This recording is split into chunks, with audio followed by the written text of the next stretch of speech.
صل علی سیدنا مولانا محمد کما تحب و ترضى له قال اللہ تبارک و تعالی فی القرآن المجید والفرقان الحمید استغفروا ربکم انہ کان غفارا۔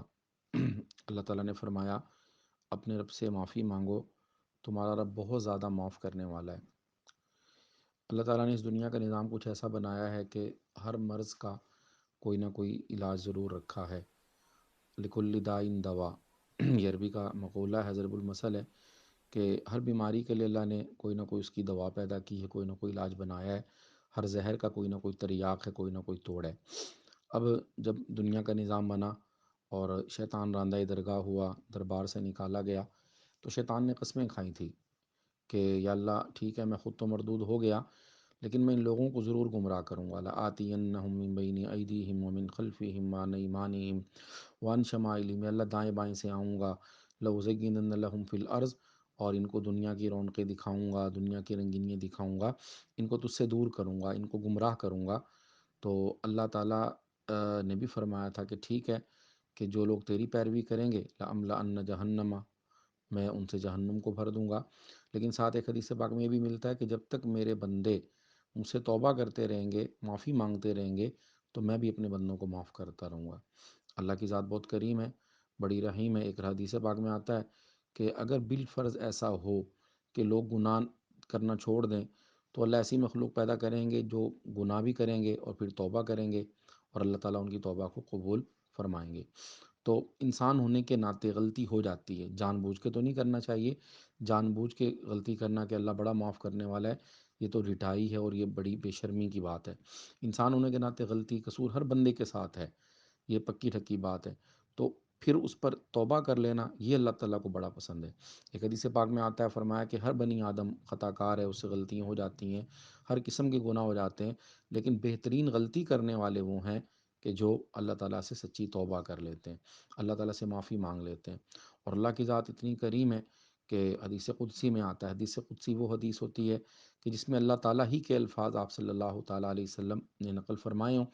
تو حدیث قدسی میں آتا ہے، اللہ فرماتے ہیں کہ اے بندے تو گناہ کرنا شروع کر، لو بلغ الذنوب عنان السما، تیرے گناہ آسمان تک پہنچ جائیں، ثم استغفرتنی، پھر تو مجھ سے استغفار کر لے، معافی مانگ لے، قد غفرت لک، تیرے سارے گناہ معاف کر دوں گا، ولا ابالی، اور مجھ سے کوئی پوچھنے والا بھی نہیں ہے، مجھے کسی کی پرواہ بھی نہیں ہے۔ تو ہم سب انسان ہیں، غلطیاں ہو سکتی ہیں، ہوتی ہیں، تم اللہ تعالیٰ سے معافی مانگ لیں، اللہ سے استغفار کر لیں، موت کا پتہ نہیں۔ توبہ اس وقت تک مقبول ہے جب تک سانس ٹوٹنا شروع نہیں ہوتی۔ اگر سانس ٹوٹ گیا، سانس ٹوٹ رہا ہو اور موت کا فرشتہ سامنے آ رہا ہو، تو اللہ خود فرماتے ہیں کہ حتیٰ اذا حضر احدهم الموت قال انی تبت الآن والذین یموتون، کہ اگر سانس ٹوٹ رہی ہو، بندہ دنیا سے جا رہا ہو، تو پھر توبہ قابل قبول نہیں ہے۔ تو جیسے کہتے ہیں نا، سانس ہے تو چانس ہے، جب تک سانس ہمارے پاس موجود ہے ہم اللہ سے استغفار کریں، توبہ کریں۔ اور عجیب بات ہے کہ اگر استغفار کریں گے، اچھا ایک توبہ جو ہوتی ہے، توبہ کا مقصد ہوتا ہے، توبہ کا طریقہ علماء نے لکھا ہے کہ انسان باقاعدہ 2 نفل پڑھ کے اللہ سے کہ اللہ میں نے جتنے صغیرہ کبیرہ گناہ کیے سب کو معاف کر دے۔ بے شک انسان گناہوں کو اللہ کے سامنے پیش کر دے، لوگوں کو تو نہیں بتانا چاہیے کہ اللہ مجھ سے سارے گناہ ہوئے، فلاں ہوا، کبیرہ ہوا، صغیرہ ہوئے، سب کو معاف کر دے، آئندہ کے لیے پکی توبہ کرتا ہوں۔ اور توبہ کے بارے میں علماء نے 3 شرطیں لکھی ہیں۔ پہلی شرط یہ ہے کہ انسان دل سے نیت کرے، وہ پنجابی میں کہتے ہیں ڈھڈو نیت ہو، بندہ دل سے مخلص ہو کہ میں نے بھی یہ گناہ نہیں کرنا۔ دوسری بات یہ کہ اس پر ندامت ہو۔ تیسری بات یہ کہ آئندہ کے لیے پکا عزم ہو کہ یہ میں نے گناہ نہیں کرنا۔ تو یہ 3 شرطیں ہوں گی۔ ہاں، تیسری ہے کہ بندہ گناہ سے الگ ہو جائے، جس گناہ کو کر رہا ہے۔ ایک آدمی مثال کے طور میوزک سنتا ہے، اب میوزک سننا گناہ ہے، سب کو پتہ ہے۔ اب ظاہری بات ہے اگر وہ سنتا ہے، اگر وہ توبہ بھی کر رہا ہے، سن بھی رہا ہے، تو معلوم ہوا کہ یہ توبہ ٹھیک نہیں ہے۔ ایک آدمی سود کھاتا ہے، سود کھا بھی رہا ہے اور پھر توبہ بھی کر رہا ہے، تو یہ توبہ ٹھیک نہیں ہے، توبہ بھی قابل توبہ ہے۔ تو 3 شرطیں ہوں گی تو اللہ توبہ قبول فرمائیں گے اللہ۔ اور اگر حقوق العباد کا مسئلہ ہے، کسی کا حق کھایا ہے، کسی کی زمین دبائی ہے، کسی کے پیسے ادا نہیں کیے، جتنے بھی حقوق ہیں، بہنوں کا حق نہیں دیا، جو ہمارے ہاں معاشرے میں چلتا ہے، تو وہ حق ادا کرنا بھی ضروری ہے، تب جا کے توبہ ہوگی۔ اور علماء فرماتے ہیں اس توبہ تک پہنچنے کا راستہ استغفار ہے۔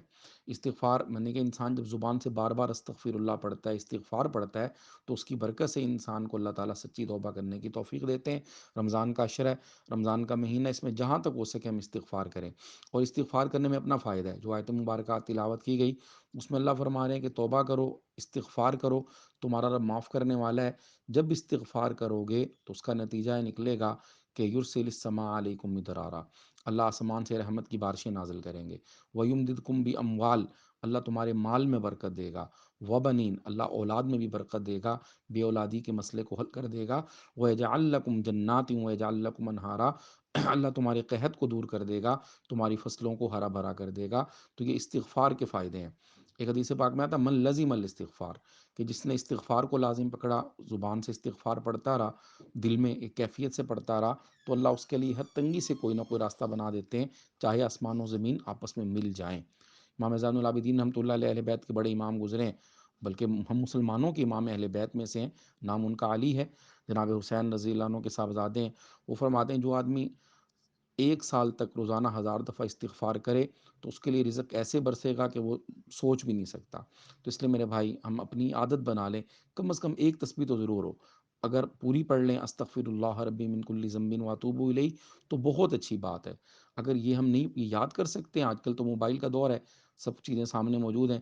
استغفر اللہ تو ہر مسلمان کو بولنا آتا ہے، تو چلتے پھرتے ہماری زبان پر بھی ہو اور دل میں کیفیت بھی ہو استغفر اللہ کا، یا اللہ مجھے معاف کر دے۔